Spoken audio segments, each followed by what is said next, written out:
J'adore cette photo. C'est l'époque rue Oudinot où on habitait. C'est le député de Mayotte à l'Assemblée nationale. On habitait à 200 mètres du ministère des Dom-Tom, là où il allait travailler, et à 300 mètres de l'autre côté, rue de l'Université, à l'Assemblée nationale.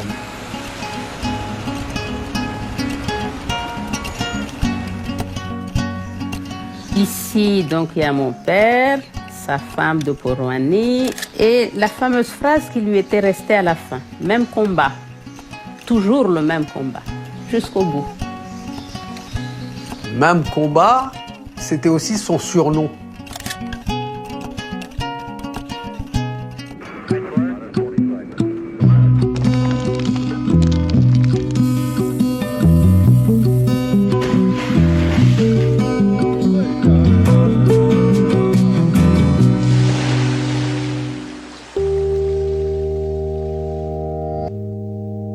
C'est l'histoire d'un instituteur de brousse qui devient député.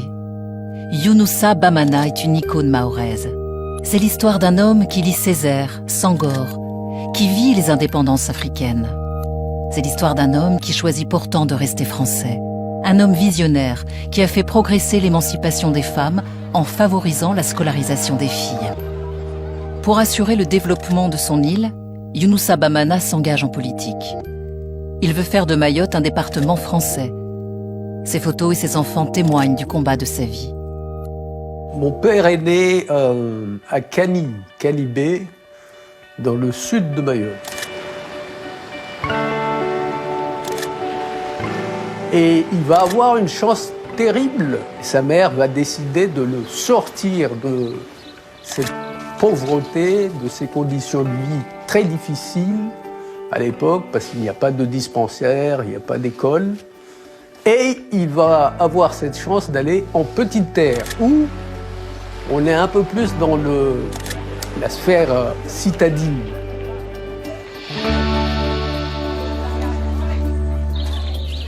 Et c'est là qu'il ira à l'école. De sa famille, il était celui qui avait eu la chance d'être éclairé. Ça a été quelque chose de fondamental et qui a quelque part aussi façonné la suite de sa vie politique, puisque comme il a évolué avec ses amis à Sandavang, ils sont partis après poursuivre leurs études à Madagascar.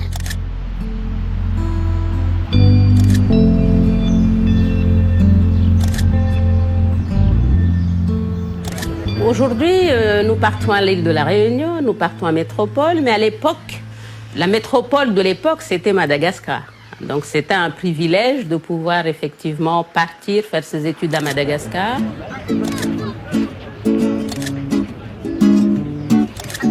Mon père a été formé au lycée Gallieni. C'est l'élite qui est formée. C'est une élite potentiellement administrative, de préférence, c'est le système colonial. Et puis, aussi l'élite politique. Le contexte est celui de la décolonisation. Donc les jeunes sont déjà formés dans cet esprit et dans cette idéologie nationaliste. On va vers l'indépendance.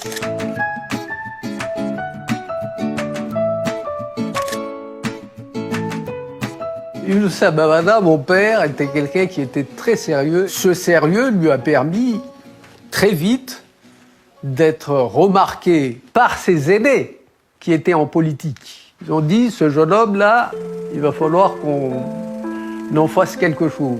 Donc il a été approché. Donc Bamana a cette fibre nationaliste et il va être happé, non pas dans le nationalisme, mais par le contexte politique mahorais. Et donc Bamana a été choisi pour être une des figures de la départementalisation. Et il est élu à 23 ans. Dès qu'il a fini ses études là-bas avec son diplôme d'instituteur, on dit, toi, tu viens.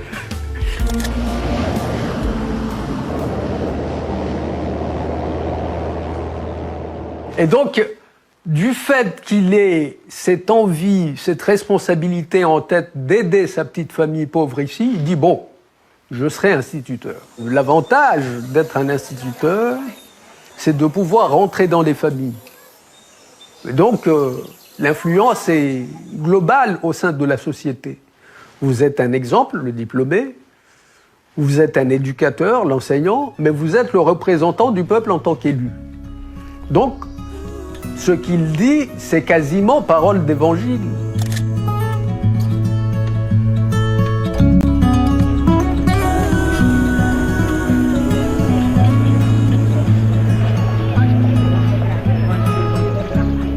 À l'époque, les filles n'allaient pas à l'école, par exemple. Et lui, il était persuadé qu'il fallait aussi instruire les filles. Mon père dit, il va falloir scolariser les filles comme les garçons. Et il tient parole puisqu'il va voir les familles en leur disant, votre fille a une capacité, je la mets à l'école. Et dès le milieu des années 60, il met des jeunes femmes à l'école, ce qui crée un bouleversement. Ça ne se fait pas dans les autres îles. Lui, il commence à le faire sur Mayotte. Et là, c'est une véritable icône qui naît en tant qu'instituteur, directeur d'école et élu. Cette double profession, en quelque sorte, qui va l'amener à être un personnage et une personnalité incontournable dans l'île. À la fin des années 1950, la situation est très tendue dans l'archipel des Comores. Les Comoriens veulent leur indépendance, les Mahorais, quant à eux, veulent rester français. Ils craignent la domination de leurs voisins. Pour s'affirmer, Younoussa Bamana et ses alliés politiques créent le mouvement populaire mahorais. Les premières à se mobiliser à leur côté sont les femmes. Quand le combat pour Mayotte française a commencé, c'est parti par les chatouilleuses. C'est une pratique de lutte politique contre les adversaires politiques et contre les autorités comoriennes. Et c'est aussi une révolution qui s'opère, sociale, culturelle, puisque les femmes vont sortir des foyers. Et donc, quand un élu ou un ministre arrivait, il était mal accueilli. Certains ont été chatouillés parfois. C'est une pratique désagréable, mais qui n'est pas létale. C'est pour ça qu'on dit que le mouvement des chatouilleuses est ferme, incorruptible, mais pacifique. C'est une véritable insurrection. C'est un soulèvement qui va durer 10 ans, à partir de 1966 jusqu'en 1975. On voit ici Madame Zenam Déré, l'icône féminine du combat pour la départementalisation. Bamana est derrière, avec son chapeau caractéristique, avec la clope bec. Son préféré était Bamana. C'était devenu des duos, les chatouilleuses et les leaders.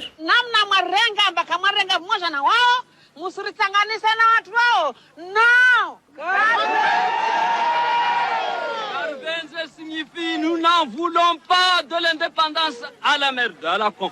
Ça, c'est historique, assez symbolique pour nous tous aujourd'hui. Forcément, il devient la bête noire des autorités comoriennes. Il est constamment sous surveillance policière. Les tentatives d'assassinat, à l'époque, il y en a eu. Il a été emprisonné. Il a continué son combat.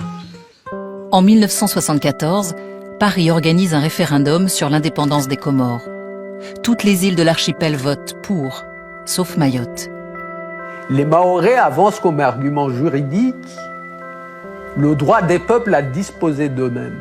Là, on est alors inattaquable, puisque c'est un principe qui est aussi bien reconnu aux Nations Unies qu'un principe cardinal du droit français. La rupture est officielle.